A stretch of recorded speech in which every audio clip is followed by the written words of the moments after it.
In 6th grade, I had this really tight friend group. Michaela, Laura, Nina, Roxy, and me. There were 5 of us. And every Friday we had this tradition of throwing big group sleepovers together, making banana bread, and watching a scary movie. And every weekend we would alternate houses. Some Fridays would be at my house, then Laura's house, Michaela's house, Nina's house. The only house we never slept over at was Roxy's house. And we never really asked why, because Roxy was pretty quiet and she just never invited us. And since someone else was always down to host, it was just never really an issue. But then it was the weekend of Roxy's birthday. And we were planning our regular Friday night sleepover, except we were trying to make it special because it was her birthday. So we were all talking about making a special banana bread with frosting, like a banana bread cake. And then Michaela, who was always pretty straight up and blunt, was like, well, Roxy, since it's your birthday party, we should really be doing it at your house. And Roxy got really red. She's like, I don't really know if I want to do it at mine. And Michaela's like, well, whenever it's one of our birthdays, we do it at our houses. So now it's your turn. And I felt really bad for Roxy because clearly she didn't want to have the sleepover at her house. But Michaela was really aggressive about it and ultimately pressured Roxy into agreeing to having the sleepover at her house, which ended up being a So it's Friday night, it's Roxy's birthday weekend, and we're all going to her house for the first time ever for our group sleepover. So we get there, and honestly, everything seemed really normal at first. Roxy's house was really nice, and honestly, I was confused why she never wanted us there before. So then we start making banana bread, and all of a sudden, Laura jumps and screams and runs to the other side of the kitchen. She's like, did you guys feel that? And we're all like, what are you talking about, Laura? She's like, I swear something just touched my lower back. And Laura's face turned really pale, like she was genuinely scared. And we spend the next hour convincing her that no one was there, no one touched her back. So then we start watching a movie, Disturbia. Shout out to Shia LaBeouf. And Nina goes to the bathroom. And when she comes back, she's like, Roxy, it looks like something upstairs is maybe leaking because there's this massive wet stain on your bathroom wall. And Roxy's like, oh, don't worry, that stain's always there. She's like, we actually can't figure out where it's coming from. We've had plumbers come and they can't figure it out either. There's no drain or pipe or anything that could be causing a leak at that part of the house anyway. And then Roxy says, but that's why we think our house is haunted. We all look at her kind of shocked and she's like, yeah, that's why I never invited you guys to sleep over because it can get kind of creepy. But honestly, at that point, I wasn't that creeped out until we went to bed because that's when stuff started getting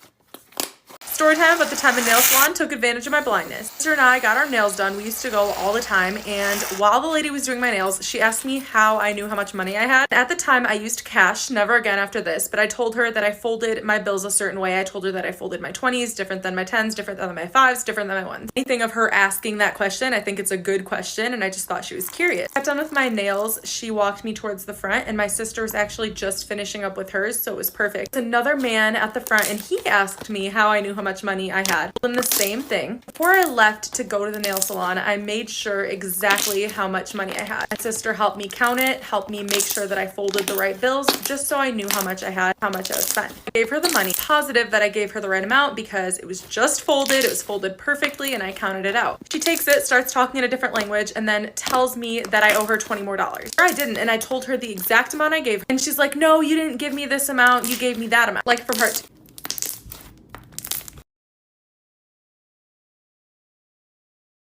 Part 2, the time a nail salon took advantage of my blindness. We go back and forth a few times. I'm positive that I gave her the right amount, really counting it back to her, and she's like, no, you're wrong. And at this point, more people are walking into the salon, so I'm getting really uncomfortable. Back at it, I should have pulled out my phone that has a money reader on it and read her the money using my screen reader, but I was super uncomfortable and more people were walking in, and I just wanted to leave it at that. My sister was paying somewhere else. I had no idea where she was, and I didn't want to call out to her or anything. So when we got home, I wanted to double check that these people were actually scamming me. My sister helped me look at the money, and aside from the amount I paid for my nails, obviously in the tip, I was missing $20. We can learn something from most situations, and this situation just taught me to not carry around cash. I never went to that nail salon again. I actually got my nails somewhere else today, and I think they look pretty good. I mean, I can't see them, but let me know. I've been 100% financially independent from my parents since the day I graduated college. I have a sister who is about a decade older than me, and my parents promised each of us a set amount of money towards our weddings. My sister used this money to have a big, beautiful wedding, and now it's my turn to get married.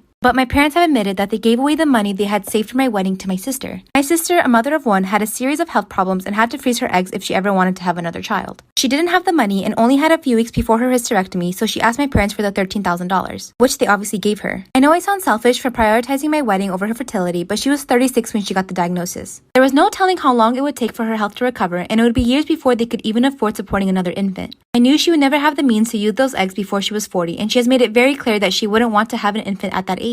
In my opinion, she acted in panic and wanted a safety net that she knew she would never use. But I'm still upset that now I won't be able to have much of a wedding because I've been counting on the funds my parents had promised. I'm not upset that they gave it to her, but I am upset that they gave it to her knowing nothing would come of it. They traded my wedding day for her brief peace of mind. So, am I overreacting? Am I the asshole? I have a 9-year-old daughter who I named after my late grandmother, Annabelle, and I'm currently pregnant. If I'm having a girl, I want to name her after my other grandmother, Rose. My sister got pregnant about 5 months before me and says she wants to name her baby Rose. I said our kids can share the name, but she says I already have Annabelle and could have named her Annabelle Rose, but passed up on the chance. So now I can't have Rose. I told her I'll look for something else, but reserve the right to use Rose if I want to. Then I fell in love with the name Rosalie. It honors my late grandmother, my boyfriend loves it, and it won't piss off my sister. A couple of weeks later, my sister gives birth and announces her daughter's name is Rosalie. I am beyond upset because now she's trying to snatch both names from me. My mom calls me to say she knew my sister was planning to do this and hopes I'm not upset because this means I can take the original name I wanted, which was Rose. But I told my mom I'm sticking with Rosalie. She says it's impractical because both Rosalies will have the same surname. My sister is a single mom and my boyfriend will be taking my last name. My sister then calls me to say I'm an inconsiderate prick and that I'm being petty. She can name her kid whatever she wants and I can't monopolize the name.